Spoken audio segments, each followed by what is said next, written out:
Hey, if you're thinking about moving to Las Vegas here in Nevada and maybe you're looking for a new construction home or you're considering purchasing new construction, stick around for this video. In this video, I'm going to go through some of the things to be aware of before you purchase a new construction home, and also some of maybe the hidden expenses that you don't normally hear about and some things that can bite you in the backside. And we're going to start right now. So one of the first things to know is obviously you can buy a new construction home without a realtor representing you and being on your side. You can easily walk in to the sales office, or you can easily register online with whichever builder, and you can do the whole process without a real estate agent or realtor on your side. Yes, that is possible, but not everything that's possible is the best solution. Really the best solution, and whether it's me or if you have your own preferred realtor, then fantastic, and I wish you the best of the luck with the process. There's, if I'm not the realtor for you, there's no hard feelings, but either way, whether it's me or your own realtor that you have, I think you should always make sure you hire a realtor, especially with new construction homes. If you were to just walk into the sales office and fall in love with one of the model homes and then go under contract, essentially you're not represented by anyone on the builder's side. The builder's only looking after their own interests. And it's always important to distinguish the difference between a client and a customer, and what you're entitled to in terms of the respect and ethics and everything else is going to be different in terms of if you're a client to a customer. A client, obviously, if it's a client relationship and you're my client, then obviously I've got certain dues. I'm going to look after your corner and your interests and not do anything to put you in jeopardy. If you're just a customer of mine, you don't get the same, I don't have the same responsibilities towards you, and that's the same as the builder. The builder's client is the builder, not you. So if you aren't going to do it with a realtor, then you're going to have to be very careful and very mindful of everything else. Now, if you've gone through this process a million times before, maybe you feel, I know what to do. I've seen what the realtors do. But it's always better to have someone on your side. At the moment, obviously things have changed recently in our industry as of August 17th, but still you don't have to worry at the moment about paying your buyer directly, by paying your agent, directly. The agents mostly are still getting paid from the builder. There's only one builder in town that I'm not going to name, but there's only one builder in town that is not really offering a fair co-op, if any at all, for buyer's agents. So buyer's agents are still getting paid by the builder because the builders know that the buyer's agents are bringing a hell of a lot of clients to the builders. So you don't have to worry at the moment about paying extra. I don't see that changing.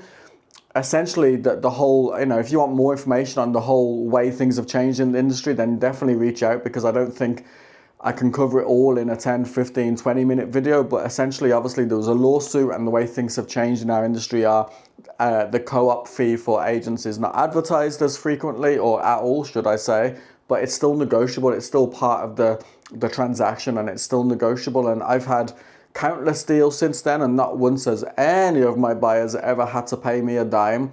And I don't see that changing. If it hasn't changed now, it's not going to change in the next year, 2 years, 3 years.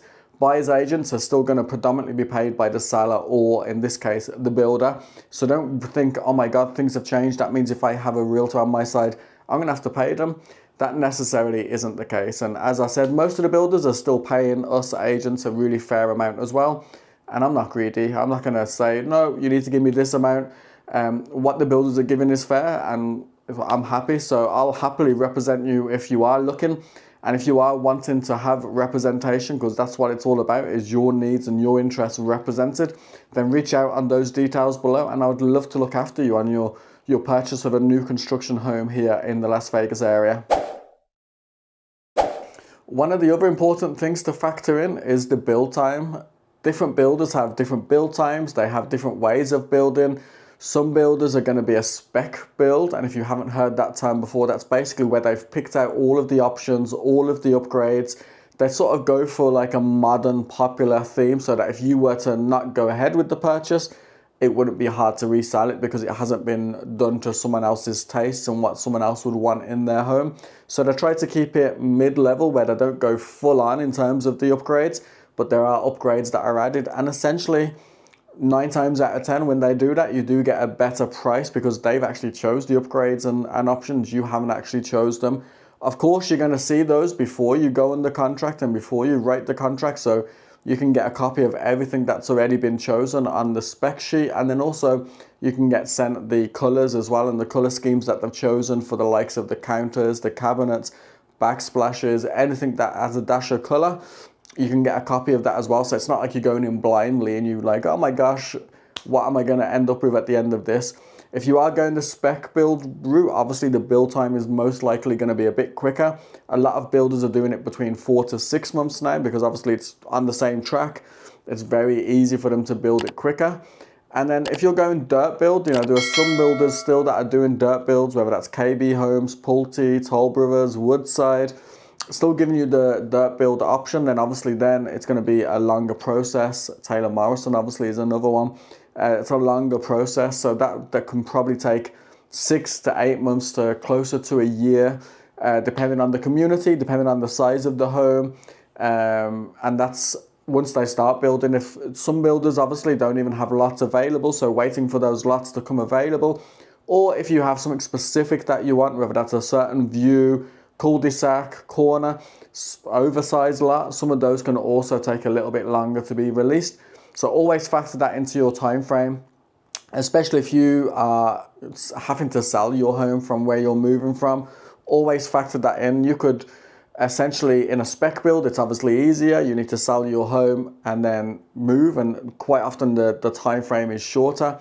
With a dirt build, obviously if you're selling it, and quite often you need to have it at least under contract before you write the offer, then you've still got another 8 months maybe of waiting for the home to be built. Your home is already sold. Unless you've been able to negotiate a lease back on your listing side, you're going to have to figure out what you're going to do there accommodation wise as well. So always factor in those timelines, those time frames, and also how that looks on your side if you're renting or have a home to sell, what you need to put in place there as well. And any good realtor would be talking to you about this and what your options are at the start of the process, because you don't want to get halfway through and be like, oh my gosh, what am I going to do? Or fall in love with a home and a lot in a popular community and realize, oh my gosh, I need to get my home ready to sell. I've got to have it all cleaned out, tidied out, and ready to go onto market pictures and all of that process on the listing side.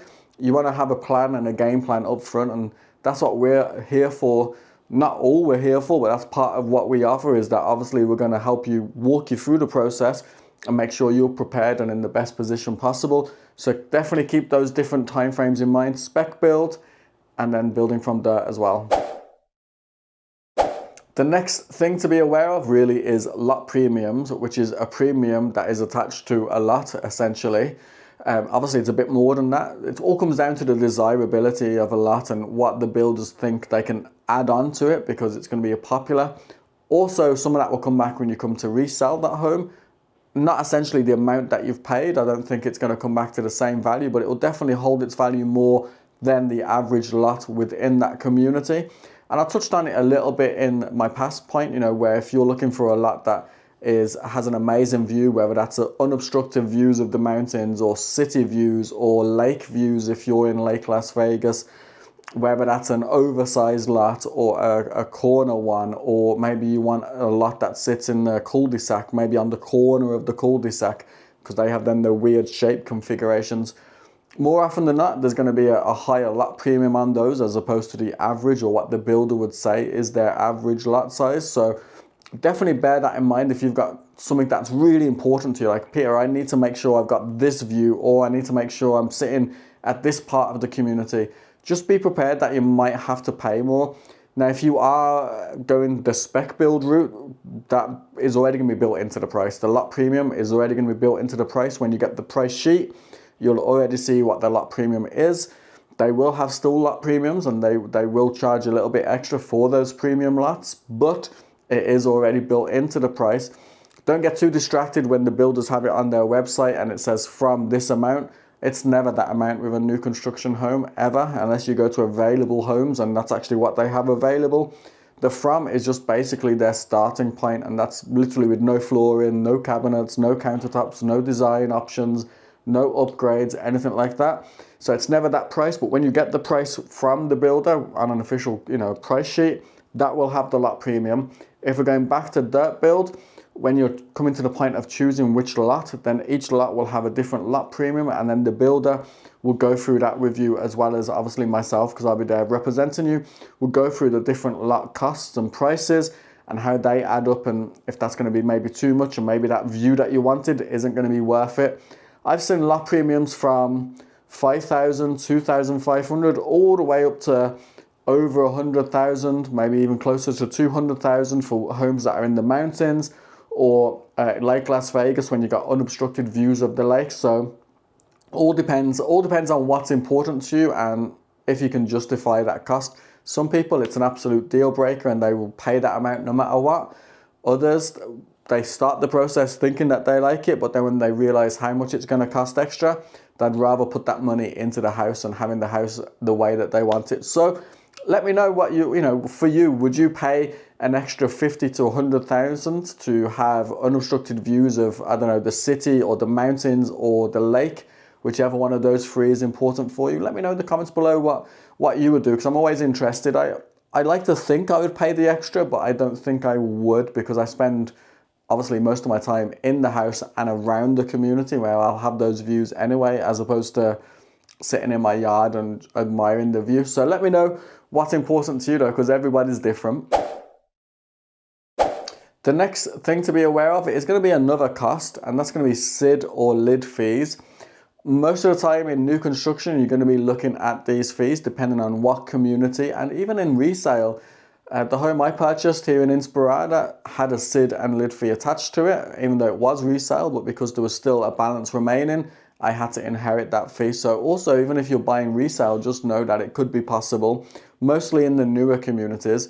SID and lid is basically the same thing, just one is for Henderson, one is for Las Vegas, because obviously we're in separate cities. Essentially, in a nutshell, as my business partner would say, in a nutshell, the nutshell version of it is you're basically paying back the city for the investment in the infrastructure of the community, whether that's the building of the roads, whether that's the sewage pipes, whether that's the schools, whether that's the sidewalks, all of the things that weren't there when it was just a big pile of dirt or mountains. That cost has to come from somewhere. The builder gets that from the city then get that back from each home that is sold. It is going to have a SID or lid fee attached to it. You pay it mostly twice a year, and then there's a payoff balance. They never want you to pay it off in one go. There's no interest attached to it. It's not something you have to pay by the close of escrow, and it does go with the home. It doesn't go with the buyer. So if you were to sell that home and there was a balance remaining, it just transfers on to the next owner. Some people are adamant at the start that they don't want a SID or lid fee, but then realize actually it's not even that much of a biggie. I don't even feel it when we're paying it twice a year. So for me, it's not a big deal. For some people, obviously, I understand it. And then also, there are still homes that are built, new construction, that don't have a SID or lid fee. The community that's coming to the top of my mind at the moment is Cadence, which is a popular community here in Henderson.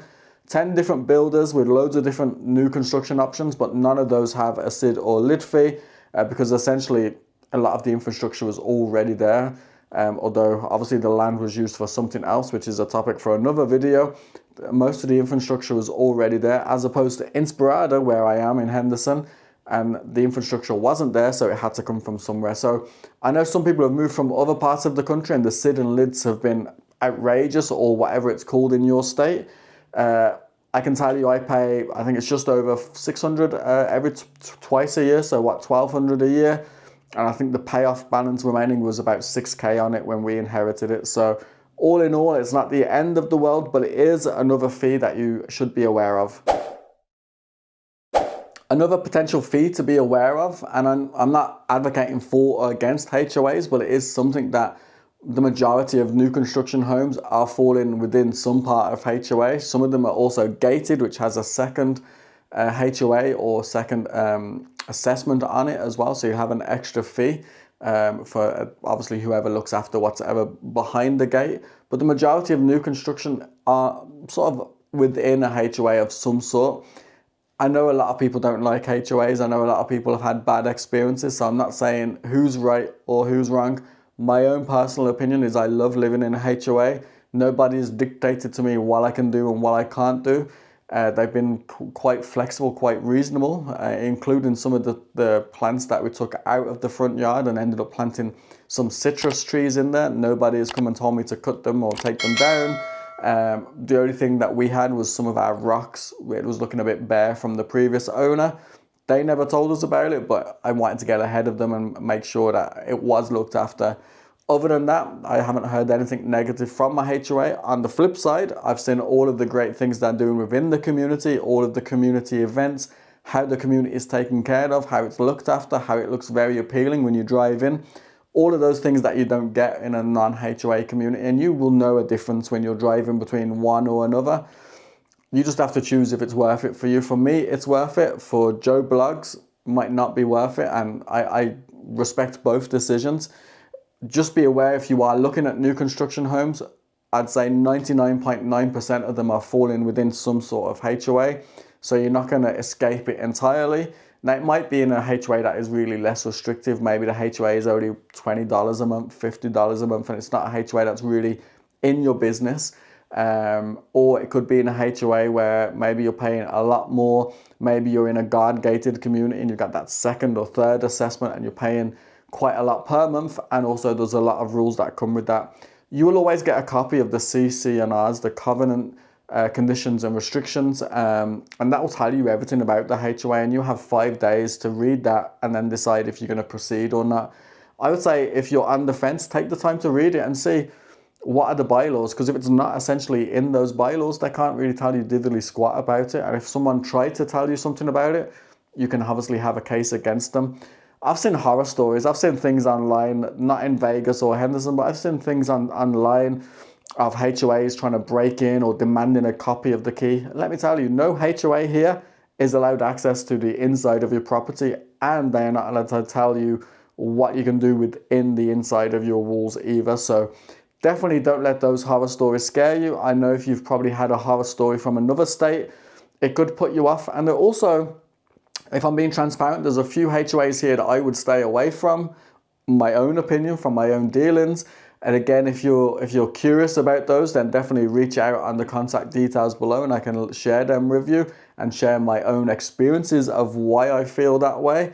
But on the whole, you're going to end up running into HOAs mostly, and they're going to have all different types of fees. Mostly the fees are paid quarterly, and obviously you'll get something back from that in terms of what they offer as in the community, whether that's just like the landscaping of the communal areas, or maybe there's more parks or amenities, gyms, gated, guard gated, swimming pools, whatever it is. Each community is going to be different, but most new construction homes are falling within some sort of a HOA.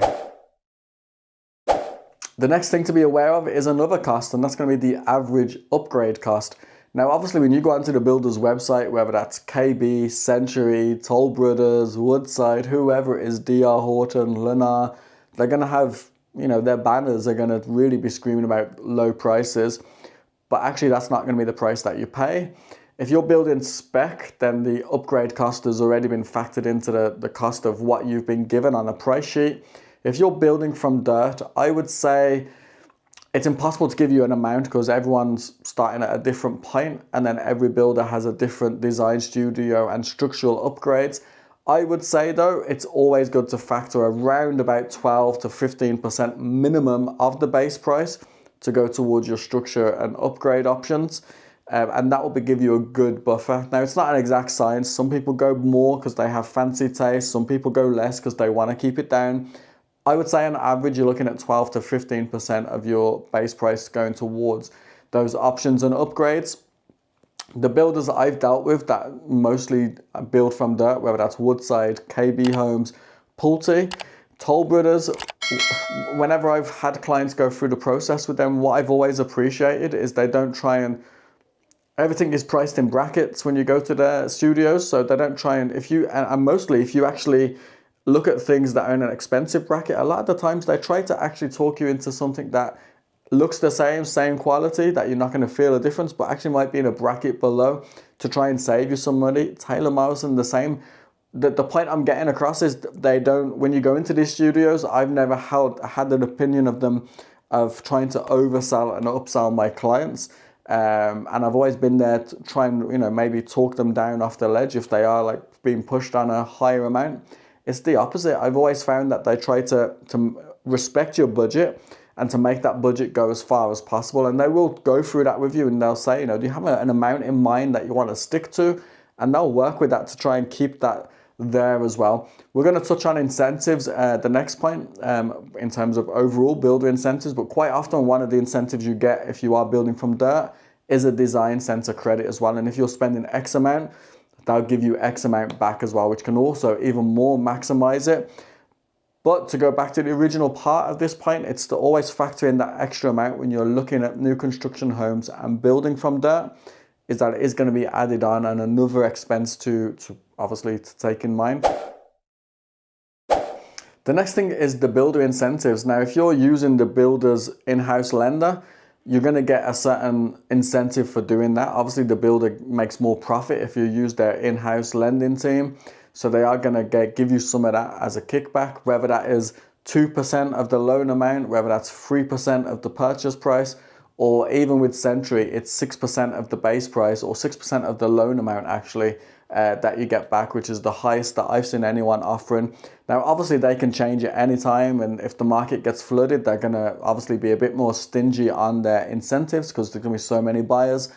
They won't need to offer those incentives. But at the time of filming this, coming towards the end of October in 2024, a lot of builders, all of the builders are offering some sort of incentive if you are using their, if you are going to finance it and you are going to need a mortgage, rather than using your own lender or my preferred lender or a local bank, I would always say at least get the original pre-approval done with the builder. If you're still not sure, take that to your lender, whether that's your bank or a local lender, and see what they say and see if they can compare and beat the actual, obviously the rates and everything else, but also make sure that you're not losing the incentive. The builder won't give you the incentive for not using their team, but maybe the local lender can make it back in other ways. I think it's probably just better to go with the local lender, take that X amount, and then whatever's important to you, whether it's you don't want to pay closing costs because you're obviously trying to keep your out-of-pocket costs at the time of closing down, or what most people do is use it to bring their rate down and then have a lower rate, and then that's obviously a win-win. Rates are starting to come down a little bit now. They started maybe, they did come down and then they started to ease a little bit. Obviously, we're getting very close to the election at the time of filming.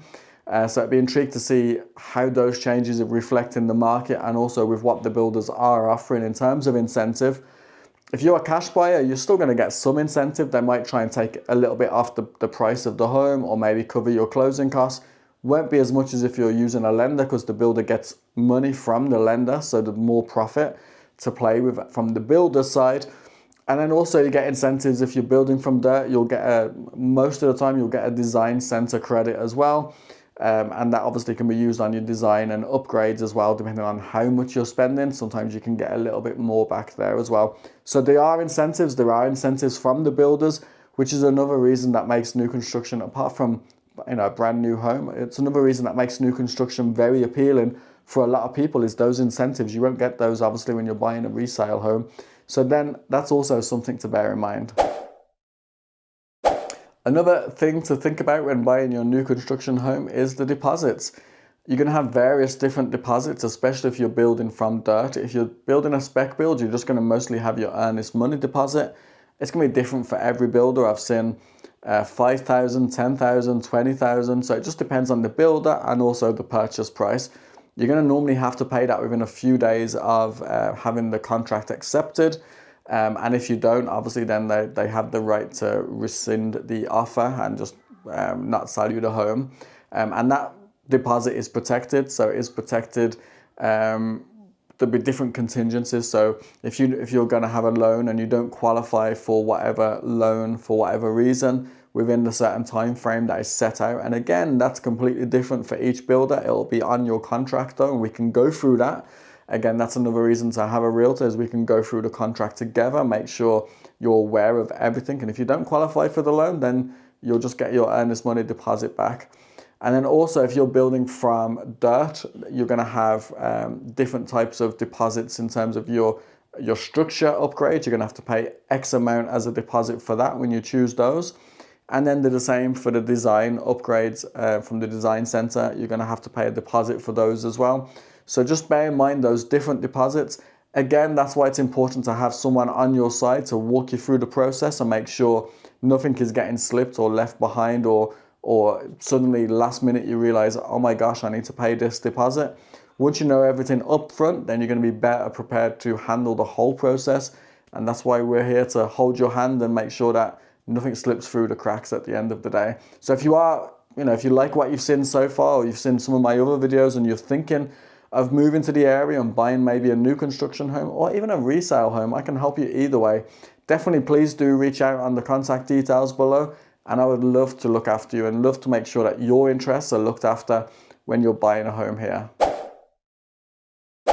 Another thing to be aware of is your walkthroughs. If you're mostly building from dirt, you're going to have different phases of construction. You're going to have different walkthroughs. So at framing, you'll probably do a walkthrough. Electrical, you'll probably, obviously after the drywall's gone in, you'll do another walkthrough. You'll do quite a few different walkthroughs where your superintendent who's in charge of building your home will walk you through the updates and everything that's been added, making sure the things that you've picked out have also been added as well. And then at the end of every process, you'll have what's called, each builder calls it different, a celebration of home, a new home orientation, where you'll do a walkthrough, but they'll also go through how to use the home, everything that's in the home, from how to turn off your water, your gas, how to control everything, how your warranty works as well, and if you need to call out anything on a warranty side. And then you'll do a walk of the home and you'll be able to check everything, make sure everything is the way that you've ordered it, and also make sure that there's no paint or drywall touch-ups, make sure there's no cabinets that are not working. And I also would say make sure you have a third-party inspection before you do that final walkthrough, because then they will also check and make sure that there's no leaks or the HVAC is working correctly, or just something that we're not going to see when we're doing that walk. Most of the things we would see on the walk that we would do together with the builder is going to be more superficial. Having a third-party inspection is going to make sure that nothing else is missed from a systems point of view, importantly, and making sure that the home is good and ready for you to move in as well. If there are things that have been missed, you'll have a chance then to write it all down, and then the builder will have a few days to get it all fixed. Obviously the builders have contractors on speed dial so they can get it all done, and then 2 to 3 days after that you'll have your final sign off, and then that'll be where you've signed off to say everything is as it should be. And if there's anything after that, it's going to be a warranty call out most likely, and we're going to touch on the builder's warranty in a sec, but it's going to be a warranty call out. So make sure you're getting everything that you want done then at the start, really, as best as possible. And the builders are flexible, they will work with you. Quite often I've had cases where there's been a couple of things that needed to be done, but the buyer really needed the keys in 2 days and the builder couldn't get everything done in 2 days. They still took care of it, but it just wasn't put on that sheet, because if it's on that sheet, then obviously they need to get it done. The builder still took care of it, but they obviously looked after the buyer, making sure the buyer got the keys in their time frame as well. So there is some degree of flexibility. It's always interesting doing those walks because everybody's completely different. Some people are really engaged in the whole new home orientation, and others are not really paying attention, and then others are really, really picky, almost with a magnifying glass, going around and making sure every bit of paint is perfect.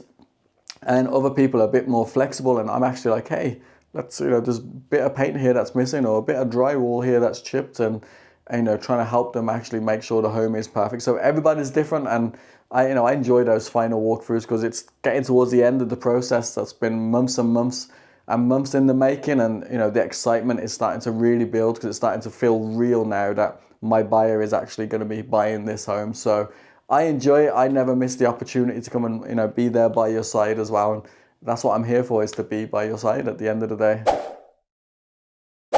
And then the final point really to mention is the builder's warranty. Obviously with anything, you're going to have a warranty, and the builder will offer you a warranty, will give you a warranty.